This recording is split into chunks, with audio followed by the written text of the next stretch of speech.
Mais tout d'abord, donc, cette information iTélé. Manuel Valls juge nécessaire une réforme de l'assurance chômage en France. Le Premier ministre voudrait modifier les conditions d'indemnisation des chômeurs. La durée et le montant des indemnités pourraient être réduits. Pour en parler, avec nous sur ce plateau, Myriam Ankawa, du service politique d'iTélé. Bonjour Myriam.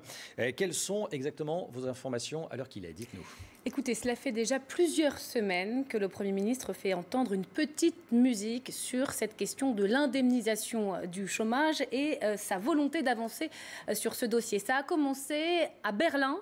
Fin septembre, le Premier ministre expliquait en petit comité que la France avait fait le choix du chômage de masse et très bien indemnisé, contrairement à l'Allemagne, presque comme s'il le regrettait, même s'il est resté ce jour-là très prudent. On a commencé à sentir que le Premier ministre voulait bouger, voulait changer les choses. Plus récemment, il laissait entendre clairement que le gouvernement souhaitait avancer sur cette question de l'assurance chômage. Et hier, à la City, devant les milieux d'affaires, il lance ce que vous avez fait en quelques années.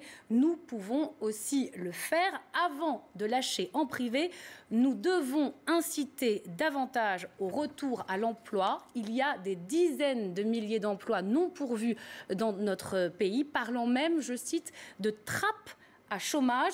Le sujet est évidemment explosif, ça va faire réagir. La gauche de la gauche parle déjà de traque aux chômeurs. Alors, le message politique du Premier ministre est extrêmement clair. Est-ce que l'on en sait plus concrètement sur ces projets? Alors, pour l'instant, c'est la prudence qui règne à Matignon. Le ministère du Travail, d'ailleurs, ne semble pas être au courant. Rien ne se fera sans les partenaires sociaux, insiste le Premier ministre. Il faut respecter leur calendrier. Vous savez que l'assurance chômage, elle est gérée directement par le patronat et par les syndicats. Mais selon nos confrères du Monde, qui ont pu avoir accès à un off, c'est-à-dire à une conversation privée qu'a eue hier, toujours à Londres, Manuel Valls avec les confrères britanniques, eh bien, il a été un peu plus clair. Il a dit que la question de l'assurance chômage doit être reposée tant sur le plan du montant que de la durée de l'indemnisation. Et rétrospectivement, Romain, eh bien, on se dit que les propos tenus ici même par François Rebsamen, le ministre du Travail, sur le contrôle des chômeurs n'avaient rien d'un couac, mais bien d'un ballon d'essai. Merci Myriam pour toutes ces informations. Jérôme Libeskind, Myriam Ankawa en parlait à l'instant. Manuel Valls a parlé de choix de la France pour un chômage de masse. Qu'est-ce que ça signifie exactement? Eh bien, ça veut dire qu'on considère que le système d'indemnisation du chômage tel qu'il est en France aujourd'hui, il installe durablement les chômeurs dans le non-emploi, j'allais dire, et qu'aujourd'hui, il y a deux forteresses. La forteresse du travail qui se renferme sur elle-même et la forteresse du chômage dont on a du mal à sortir. Pourquoi? Eh bien, tout simplement parce que depuis le début des années 2000, le système d'indemnisation chômage, il est assez simple. C'est une durée d'indemnisation qui correspond grosso modo à 60% de votre précédent salaire brut pendant 24 mois. Voilà, c'est comme ça, il n'y a pas de dégressivité, il n'y a plus tout ça, vous touchez la même somme pendant exactement 2 ans. Alors, ça ne veut pas dire que personne ne travaille en France, hein, ça ne veut pas dire qu'on préfère ne pas travailler plutôt que de travailler, mais c'est vrai que souvent, eh bien, on préfère continuer à toucher le chômage plutôt que d'avoir un job au SMIC, parce qu'on est mieux payé